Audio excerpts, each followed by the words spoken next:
Assalamualaikum warahmatullahi wabarakatuh. Perkenalkan, saya Lucy Sasmita, BP 201054-2003, mahasiswi Universitas Andalas Kampus 2 Payakumbuh, jurusan Ilmu Ekonomi, Fakultas Ekonomi. Baik, dalam video ini saya akan menjelaskan tentang perekonomian terbuka. Di mana tujuan saya dalam membuat video ini yaitu untuk memenuhi UTS Teori Ekonomi Mikro 1 saya dengan dosen pengampu Ibu Nurhari Sufyawan SPD MSI.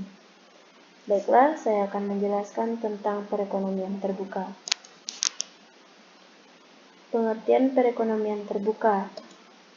Ekonomi terbuka adalah suatu sistem ekonomi yang melakukan kegiatan ekspor dan impor dengan negara lain di dunia. Jenis perekonomian yang berinteraksi dengan dunia luar melalui perdagangan internasional, pergerakan modal, transfer informasi dan pengetahuan teknis, serta migrasi tenaga kerja.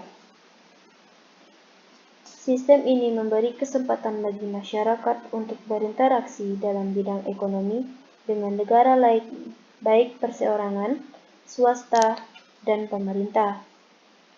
Suatu perekonomian disebut ekonomi terbuka jika di dalam perekonomian itu terdapat ekspor dan impor jasa dan barang.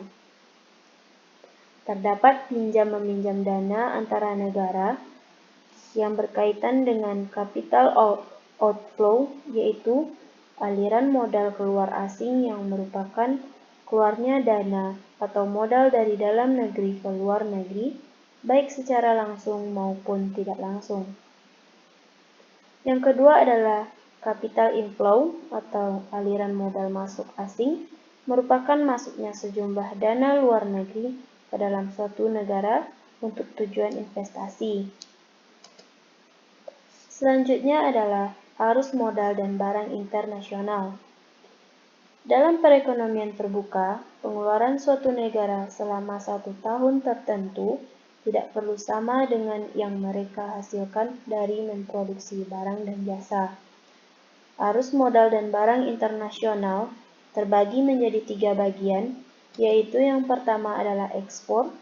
Ekspor adalah produksi yang dilakukan di dalam negara dan dipasarkan ke luar negeri. Yang kedua adalah impor, merupakan produksi yang dilakukan di luar negeri dan dipasarkan ke dalam negeri. Ketiga adalah ekspor neto, yaitu nilai ekspor sebuah negara dikurangi dengan nilai impor negara tersebut. Faktor-faktor yang mempengaruhi ekspor, impor, dan ekspor neto. Yang pertama adalah selera konsumen, harga dan biaya transportasi, nilai tukar mata uang, kebijakan pemerintah. Arus sumber daya keuangan terbagi menjadi 2. Yang pertama adalah arus keluar modal neto, yang merupakan pembelian aset luar negeri oleh warga domestik dikurangi dengan pembelian aset domestik oleh warga asing. Yang kedua adalah arus keluar modal negara, di mana terbagi 2. Yang pertama, investasi luar negeri langsung bersifat aktif dan investasi portofolio luar negeri yang bersifat pasif. Mekanisme perekonomian terbuka disebut dengan kegiatan ekonomi 4 sektor karena kegiatan ini tidak hanya melibatkan pelaku-pelaku ekonomi di dalam negeri, tetapi juga masyarakat ekonomi di luar negeri. Di dalam diagram circular flow terdapat pasar-pasar yang mempengaruhi kegiatan ekonomi pasar, yang meliputi pasar barang, pasar tenaga kerja, pasar uang, dan lembaga keuangan serta pasar luar negeri. Pengeluaran agregat perekonomian terbuka. Pengeluaran agregat merupakan jumlah pengeluaran untuk barang dan jasa dalam sebuah perekonomian.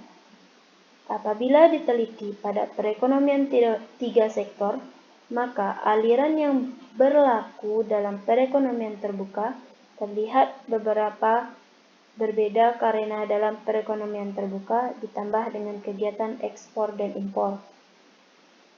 Secara fisik, ekspor dapat diartikan sebagai pengiriman dan penjualan barang-barang buatan dalam negeri ke negeri-negeri lainnya. Pengiriman ini akan menimbulkan aliran pengeluaran yang masuk ke dalam sektor perusahaan. Pengeluaran ini berdampak pada pengeluaran agregat karena kegiatan ekspor barang dan jasa pada akhirnya akan mempengaruhi dalam peningkatan pendapatan nasional. Selanjutnya adalah siklus aliran pendapatan perekonomian.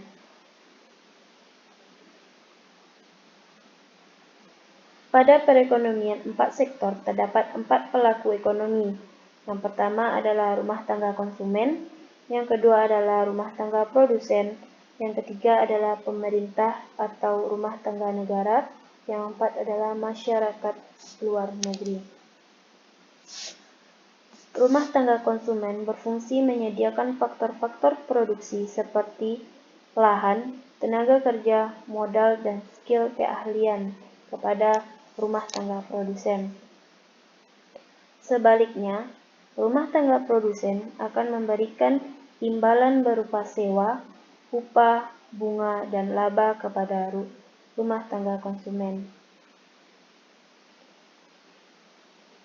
Faktor-faktor produksi tersebut diolah oleh rumah tangga produsen menjadi barang dan jasa, kemudian dijual rumah tangga konsumen, sehingga rumah tangga konsumen membeli barang dan jasa untuk memenuhi kebutuhannya. Setelah itu, jumlah rumah tangga produsen mendapat keuntungan atau penghasilan. Yang pertama adalah hubungan rumah tangga konsumen dan pemerintah, yaitu rumah tangga konsumen akan membayar pajak kepada pemerintah dan pemerintah memberi subsidi kepada rumah tangga konsumen berupa listrik dan biaya sewa. Selain itu, rumah tangga produsen juga membayar pajak kepada pemerintah dan memberikan subsidi kepada rumah tangga produsen. Kedua adalah hubungan rumah tangga konsumen dengan masyarakat luar negeri. Masyarakat luar negeri mengimpor barang kepada rumah tangga konsumen, dan rumah tangga konsumen akan memberikan devisa kepada masyarakat luar negeri. Yang ketiga adalah hubungan rumah tangga produsen dengan masyarakat luar negeri. Rumah tangga produsen akan mengekspor barang kepada masyarakat luar negeri dan rumah tangga produsen akan menerima devisa dari masyarakat luar negeri. Selanjutnya adalah keseimbangan perekonomian 4 sektor. Pengeluaran agregat dirumuskan dapat menyimpulkan bahwa perekonomian terbuka mengeluarkan agregat meliputi Y sama dengan C tambah I tambah G tambah X kurang M, di mana Y adalah pengeluaran, C merupakan konsumsi, I adalah investasi, G adalah government atau pemerintah, X merupakan ekspor barang buatan perusahaan, M adalah impor barang yang dibeli. Selanjutnya adalah pengaruh perekonomian terbuka bagi pertumbuhan Indonesia. Keterbukaan ekonomi merupakan salah satu dampak dari globalisasi, sehingga berbagai negara belahan dunia mulai dari berintegrasi untuk memperbaiki kondisi dan meningkatkan pertumbuhan ekonomi negara masing-masing. Negara-negara di kawasan asing yang memulai perkembangan berkompetisi karena adanya keterbukaan ekonomi yang memuat dalam kebijakan masyarakat ekonomi ASEAN. Baiklah, hanya itu yang dapat saya jelaskan. Jika ada kesalahan dalam penyampaian kata, saya mohon maaf. Saya ucapkan wassalamualaikum warahmatullahi wabarakatuh.